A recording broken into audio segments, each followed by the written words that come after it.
Olá, sejam todos muito bem-vindos. Estamos começando o nosso boletim analisando o mercado de grãos hoje, em especial o mercado da soja. Foi positivo, altas de 7 a 9 pontos nos primeiros vencimentos. No entanto, é um positivo que ainda não está convencendo muito. As cotações não conseguem sair muito desse patamar dos 13,60, 13,80, o intervalo aí que vem trabalhando nos últimos dias e tá longe de voltar aquele patamar acima dos 14 que a gente viu algumas semanas atrás. No entanto, a gente precisa entender o que o mercado está vendo, o que o mercado está olhando e por que o mercado está trabalhando dessa forma.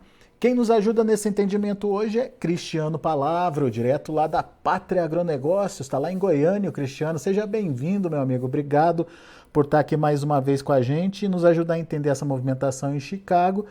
Já começo te perguntando, não foi uma das melhores semanas para a soja, apesar de uma sexta-feira em alta, né, Cristiano? Boa tarde, Alexander. Boa tarde a todos que estão nos assistindo, nos acompanhando.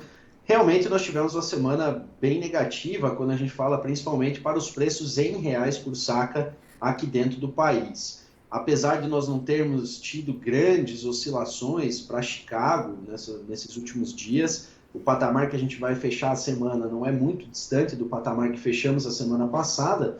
De fato, o câmbio nessa semana jogou bastante negativamente desde segunda-feira, principalmente no pós-eleição, quando a gente tivemos aí o câmbio, o dólar, né, saindo da casa dos 5,40 até um pouquinho acima disso e voltando a operar na casa dos 5,20. Isso foi rapidamente precificado pelo mercado.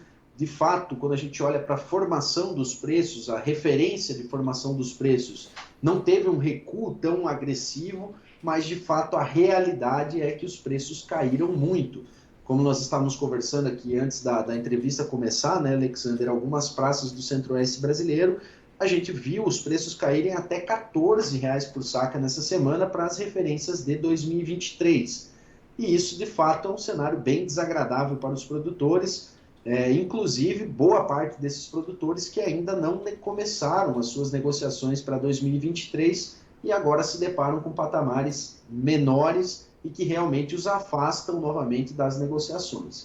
Traduz isso em valores para a gente, Cristiano. Olha, vamos pegar aqui uma referência Goiás, por exemplo, no centro do país onde eu estou. Nós tivemos negócios aí até semana passada de soja 23 até 162, R$ 161 por saca.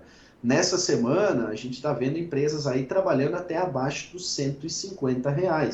Então, a gente está falando de 12, R$ 14 abaixo na referência dessas praças. Isso vale aí também para essas regiões mais centrais do país, quando a gente vai se aproximando dos portos, são referências de preços um pouco maiores. Mas, de fato, quando a gente olha Chicago, que teve aí uma movimentação não tão significativa na semana em termos de fechamento de sexta a sexta, quando a gente olha para prêmios que estão levemente maiores nessa semana do que estavam na semana passada, e um dólar que perdeu aí cerca de 20 centavos de real para cada dólar, não éramos para ter observado quedas tão expressivas, mas de fato uma demanda mais lenta nesse momento acabou jogando esses preços mais para baixo e de fato isso vai afastar a ponta vendedora de novo de novos negócios, vamos dizer assim. Era isso que eu ia te perguntar. Isso acabou impactando na comercialização de alguma forma? De fato, sim. A gente já vinha com uma comercialização muito lenta, né, Alexander? Até nas nossas últimas participações, nossas últimas conversas, a gente vinha falando sobre isso. Hoje, na nossa estimativa, a gente ainda tem menos de 30% da soja da safra que vem, do ano que vem, negociada. Esses níveis de venda tinham melhorado bastante quando a gente viu o dólar, principalmente, superar a casa dos 5,40, que colocaram um dólar futuro aí até acima dos 5,60 para março, abril do ano que vem. O produtor aproveitou essa janela que foi rápida, foi curta, para fazer novos negócios. Mas, de fato, agora a gente tem esses preços recuando novamente e o produtor não vai entrar em novas negociações nesses patamares de preço. Até para a gente trazer uma referência um pouco mais global, vamos dizer assim, aqui para dentro do país, se a gente pegar preços porto da soja disponível e não mais da soja 23, como nós estávamos comentando aqui do caso goiano, Nós tivemos aí um Paranaguá negociando perto dos R$ 190 por saca, né, até o final da semana passada, e hoje a gente vê Paranaguá aí de volta abaixo dos R$ 180 por saca, o que também é um impacto bastante grande na soja disponível. É claro que o volume de soja disponível dentro do país já é bem menor nesse momento, mas de fato quem ainda tem soja na mão, que é a grande maioria dos produtores, com mais volume, menos volume, mas a grande maioria ainda tem alguma soja em seus armazéns ou dentro das indústrias, dentro dos armazéns gerais. De fato, essas quedas também vão colocar um pé no freio para a negociação desse remanescente. Muito bom. Interessante isso, e principalmente para a gente tentar entender por que está tão mais pressionado. É falta de demanda, então, Cristiano. Essa semana também foi prejudicada pelos feriados chineses, né? A gente tem a Golden Week lá, né? A Semana Dourada, que deixou os chineses aí fora de operações. Há uma expectativa que eles retornem com agressividade já a partir de segunda-feira, que de fato é domingo lá para eles, né? Domingo aqui para nós já será segunda-feira lá na China, então há uma expectativa de uma demanda retomando com agressividade, porque a gente tem estoques, principalmente de farelo de soja lá na China, já bastante baixos. Estoques esses que há mais de 2 meses vêm caindo semana após semana. A gente sabe que as margens de engorda do leitão lá dentro da China são margens agressivas ainda, elas até tiveram alguns recuos nas últimas semanas, mas ainda são margens interessantes. E, de fato, os chineses precisam desse farelo, já que a gente está entrando numa sazonalidade positiva para a demanda chinesa. Como eles não têm recebido tanta soja nesses últimos dias, as compras ainda estão meio lentas, há uma expectativa que a demanda vai ser boa daqui em diante. Mas o que pressiona a soja de forma mais agressiva em termos de fundamento nesse momento não é a demanda. A demanda está caminhando de forma mais lenta, mais acelerada em alguns momentos, mas a demanda está caminhando e tem uma expectativa de crescimento para 22, 23. Porém, essa demanda, mesmo crescendo, ela não vai conseguir superar a oferta que está por vir pela frente em caso de safra normal aqui na América do Sul. Nós temos Estados Unidos com uma safra menor? Temos, mas não é uma grande quebra de produção, não é.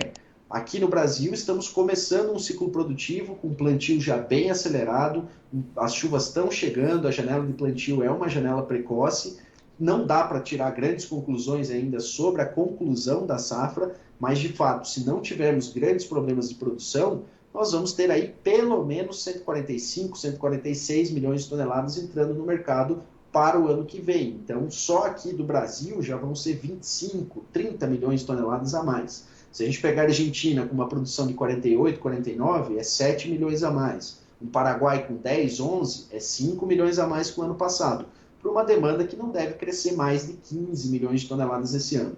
Então, de fato, perspectiva de estoques maiores para 2023 em caso de produção normal. Então, já fica claro que a pressão sobre os preços ela continuará agressiva caso não venha uma sinalização diferente do mercado. Pois é, mas daí tem uma discussão no mercado, ou pelo menos uma preocupação do mercado com relação à produtividade da safra americana. E que isso pode ficar mais evidente no próximo relatório do dia 12, da semana que vem. Você acha que essa revisão de produtividade por lá pode trazer algum fôlego para as cotações, Cristiano? Pelo menos momentâneo? Sem dúvida, sem dúvida. De fato, a gente viu um corte expressivo, bem além do que o mercado esperava, né, em setembro. Quando a gente olha o histórico do USDA, é um histórico conservador, então ele não costuma fazer grandes cortes em um relatório só, então deixa aí uma perspectiva de que ele pode trazer mais um corte pequeno para esse novo relatório da semana que vem. Algumas consultorias privadas importantes, com atuação importante lá dentro dos Estados Unidos, também fizeram cortes de produtividade em seus últimos levantamentos. Isso também abre um sinal de que novos cortes pelo USDA são possíveis, mas de fato esses cortes de safra podem vir acompanhados de redução de demanda em partes. O programa americano de exportações ele está agressivo nesse ano, ele é um bom ele está bem acelerado em relação ao ano passado, porém espera-se uma desaceleração daqui em diante. Podemos ver alguma redução de exportações ou demanda interna lá dentro dos Estados Unidos. E, de fato, o relatório de estoques trimestrais na última sexta-feira colocou os estoques iniciais dessa safra um pouco maiores. Então, mesmo com um pequeno corte de produção, a gente pode não ver uma redução de estoques finais para os Estados Unidos. Então, um efeito momentâneo, sim, ele pode acontecer, mas não muda muito o quadro de oferta e demanda, então a gente pode ver um movimento especulativo de curto prazo e depois o mercado voltando a recuar. Quer dizer, reduz produtividade, reduz produção lá nos Estados Unidos, mas compensa essa redução com menor demanda pelo produto americano, que pode deixar os estoques ainda em Estáveis. níveis tranquilos na visão do mercado. Não são estoques tranquilos, tá, Alexandre? É importante dizer que, de fato, a gente vai continuar tendo estoques americanos em níveis baixos, só que já são mais de 2 anos aí que esses estoques estão baixos. Então, eles não vão ficar muito mais baixos do que já estavam. Mas quando a gente compara aí com o passado, são estoques considerados historicamente baixos. Tá. Mas, de fato, só a mudança do último dia 30 já coloca ali um estoque inicial um pouquinho mais alto para essa safra. Então, mesmo com um corte ali de 1,5 milhão de toneladas, não vai afetar o estoque final da próxima safra, não, dessa safra aqui, 22, 23, americana. Então, de fato, movimentos agressivos em Chicago pós-relatório, eles tendem a ser mais passageiros nesse momento, e porque aí o mercado dá aquela euforia inicial, a especulação principalmente entra movimentando com mais agressividade, mas depois o mercado volta a olhar o que está olhando hoje, que é o desenrolar da colheita dos Estados Unidos, tem oferta entrando, e o desenrolar do plantio aqui no Brasil, que de fato é um plantio bem saudável, vamos dizer assim, até o momento. Esse valor para novembro, que eu estou olhando aqui na tela, 13,67, está bem precificado, na sua opinião? Olha, é difícil a gente determinar qual é o preço justo, né? Mas de fato não é um preço que atrai muito a ponta vendedora nesse momento, até porque a gente teve esse recuo do dólar. Eu acho que o que é mais importante a gente analisar hoje é que o mercado está precificando em Chicago o março, o maio, mais alto do que o Sim, preço disponível hoje. Então, verdade. pensando já na safra nova, a gente tem um indicador importante aí que é agora um momento de maior oferta com a entrada americana de soja, vai pressionar o mercado, o deixa aí mais desacelerado em termos de preço nesse momento, mas para os contratos que precificam a nossa safra aqui do Brasil, eles negociados um pouquinho acima, o que é um indicador importante aí de que o mercado ainda aguarda um desenvolvimento maior da safra brasileira para realmente fazer a sua movimentação dos preços lá na frente. Enquanto a gente não tiver aí o plantio avançando no Brasil e um desenvolvimento inicial já mais consolidado, esses preços devem ficar orbitando aí pela casa que estão. Ou seja, mercado consciente de que o jogo ainda não está jogado e que tem muita água para rolar debaixo da ponte aí, principalmente com o desenvolvimento da safra aqui no Brasil. Que como você lembrou, tem o Laninha pela frente, alguns falando que está perdendo força, outros ainda dizendo que pode trazer impacto sim, mas enfim, até que isso se configure e se consolide, tem um tempo ainda, né, Cristiano? Sem dúvida, é só a gente lembrar 2021, né, Alexander? A gente teve a pior quebra de safra que a gente teve na nossa história, em termos absolutos, né? Perdemos mais de 22 milhões de toneladas de soja no ano passado, e o mercado só veio a reagir a essa quebra de produção no final de dezembro, já perto do Natal, ali nos dias que antecederam o Natal, e com mais agressividade ao longo do mês de janeiro. Então, realmente, o mercado espera confirmar, né, realmente esse potencial produtivo para ir caindo ou subindo com mais agressividade, né? Então, a gente não deve ter, durante esse desenvolvimento vegetativo da soja aqui no Brasil, grandes oscilações de preços baseado na oferta brasileira. Só mais lá para dezembro, quando essas lavouras mais precoces do Mato Grosso, Paraná, Goiás, Rondônia já vão estar no reprodutivo, é a partir dali que o mercado começa a ficar mais atento, vamos dizer assim, a esse desenvolvimento. Mesmo que é a mesma coisa que acontece nos Estados Unidos, né? Nós tivemos um clima muito seco em junho, por exemplo, mas junho é um período ainda do final do plantio, desenvolvimento vegetativo, que para a soja se tiver um clima bom depois não faz tanta diferença, né? É claro que já começa com um potencial um pouco abalado, mas de fato o mercado se atenta mais do florescimento em diante, então por isso que dezembro para frente costuma ser aonde os preços efetivamente reagem em Chicago, baseado no desenvolvimento da safra aqui. É. E quando a gente olha, por exemplo, na comparação que você fez dos preços em reais em uma semana, essa perda de 12, 14 reais aí nos preços em reais, quando a gente olha só o preço absoluto da soja, a gente vê que ainda é um nível diferenciado. O problema, né, Cristiano, é o alto custo desse ano, né? O produtor está aí fazendo cálculo da margem, né? Será que dá margem para ele nesses atuais patamares de preços? Sim, existe uma margem aí quando a gente coloca o custo de produção por si só, né? Não estamos aí adicionando outros fatores como os altos custos de arrendamento, parcelas de maquinários recém-adquiridos, mas a gente sabe que não é só o custo da lavoura em si que pesa sobre a atividade, né? Nós estamos falando de uma empresa rural que tem todo o seu desenrolar de custos, principalmente produtores que melhoraram sua capacidade operacional, produtores que têm uma parte relevante de sua área arrendada. Nesses casos, as margens são extremamente apertadas, Alexander. Realmente, a maioria dos produtores comprou fertilizantes num momento de preços maiores do que a gente tem hoje. Muitos deles também ficaram sem escolha, né? Já que chegando em setembro ali, não dá para esperar mais, né? Você precisa colocar aquele produto no chão, até antes, né? Mês de agosto, muitos produtores já estão colocando fertilizante no chão. Então, eles, sem dúvida, assumiram custos muito altos e que colocam os atuais preços numa margem bem mais achatada do que a gente viu nos últimos 2 anos, que foram margens, principalmente 2021 e 2022, margens extremamente agressivas aí para a atividade. E é por isso que ele espera uma melhoradinha para poder melhorar essa relação aí, né? Sem dúvida, sem dúvida. É só não podemos cair assim naqueles gatilhos mentais, às vezes, de achar que o custo está alto, que os preços vão ter que reagir. De fato, o mercado de commodities ele tem uma precificação globalizada e que, em muitos momentos, não olha para o custo de produção, né? E mesmo com o custo de produção alto, o principal número que o mercado olha nesse momento é que nós vamos crescer 3 a 4% de área plantada de novo. A potencial Então, oferta que vem por aí, né? exato. Então, o custo ele é relevante para o mercado quando ele afeta a capacidade de crescimento da área. Por enquanto, a gente não viu isso. O produtor, claro, está reduzindo ali o uso de fertilizantes, os próprios estoques de fertilizantes que a gente está vendo dentro do país em níveis historicamente altos mostra que a demanda caiu e caiu com consistência, pelo menos aí 15, 20% em relação ao ano passado, mas de fato a área ainda vai crescer bastante. É claro que um investimento menor pode se traduzir numa produtividade mais baixa, isso pode acontecer, mas se a safra for normal em termos de clima, a produtividade não vai cair muito, até porque quem optou por usar menos fertilizante normalmente são em áreas já antigas, áreas muito consolidadas, que essas reduções de 15%, 20% na fertilização não vão causar grandes impactos se o clima for normal.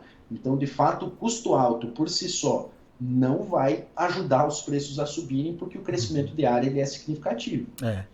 Isso aí. Boa, Cristiano. Meu caro, mais uma vez, obrigado pela participação aqui, pela sua análise, nos ajudando a entender um pouquinho mais dessa dinâmica de precificação da soja no mercado internacional e aqui no Brasil também, que é muito importante para o produtor brasileiro. Obrigado, viu, Cristiano? Volte sempre. Valeu, Alexandre. Desejo aí a todos um ótimo começo de safra, que a gente seja abençoado aí nesses próximos dias. Até eu comentei contigo no começo aí do programa hoje, eu dupliquei aqui os símbolos patriotas aí, porque é um momento muito importante para o país. Espero que dê tudo certo aí ao longo desse plantio e até o final do mês. Não tenha dúvida e estamos torcendo junto aqui. Obrigado. Abraço, meu amigo. Abraço. Tchau. Tá aí, Cristiano Palavro, Pátria Agronegócios, aqui com a gente, trazendo as informações do mercado. Mercado que vai olhar, obviamente, para o relatório do USDA da próxima semana. No entanto, uma queda de produtividade, como é meio que consenso já entre os analistas, pode não ser suficiente para fazer o preço decolar de novo, não. Segundo o Cristiano, o próprio USDA pode fazer ajustes aí na demanda, o que pode manter os atuais níveis de estoques, que isso estaria precificado já pelo mercado e, portanto, não teria grande impacto aí na mudança das cotações. No entanto, o relatório do USDA do mês passado acabou surpreendendo e a gente precisa, sim, ficar atento a essa possibilidade. Além disso, Tem aí a questão da volta da China. Segundo o Cristiano, a China pode voltar mais agressiva às compras porque os estoques de farelo por lá estão baixos e ainda existe uma margem positiva nos esmagamentos por lá, o que poderia trazer aí uma nova dinâmica de preços. Mas a gente tem que lembrar também que a China passa por um momento de desvalorização da moeda, o que tira o poder de compra aí dos chineses. Vamos ver o que predomina, o que traz aí de novo a volta da China após esse feriado que ela está cumprindo nesse momento. Vamos aos preços, vamos ver como estão as negociações lá na Bolsa de Chicago, de olho na tela. Novembro, 13 dólares e 67 centes por bushel, subiu 9 pontos. Janeiro, 13 dólares e 79 centes por bushel, 8 pontos mais 75. O março, 13,89, 8 pontos de alta. E o maio, 13,97, 7 pontos e meio de elevação. Vamos ver o milho. Para dezembro, 6,83, 7 pontos mais 75 de alta. Mesma alta para março, que fechou a 6,91. Mesma alta para maio, que fechou a 6,92. Julho subiu 7 pontos e fechou a 6 dólares e 87 centes por bushel. Vamos ver o trigo. Para dezembro, 8 dólares e 80 centes, ganho de 1 ponto mais 25. O março subiu um pouquinho mais, 2 pontos mais 25, fechou a 8,95. O maio, 9 dólares e 3 centes por bushel, 2,75 de alta. E o julho subiu 5 pontos mais 25, fechou aí a 8 dólares e 96 centes por bushel. São esses os números de hoje do mercado de grãos lá na Bolsa de Chicago. A gente vai ficando por aqui. Eu agradeço a sua atenção e a sua audiência. Notícias Agrícolas, 25 anos ao lado do produtor rural. Participe das nossas mídias sociais no Facebook Notícias Agrícolas, no Instagram, @Notícias Agrícolas e em nosso Twitter, @Notiagre. E para assistir todos os nossos vídeos, se inscreva no YouTube e na Twitch Notícias Agrícolas Oficial.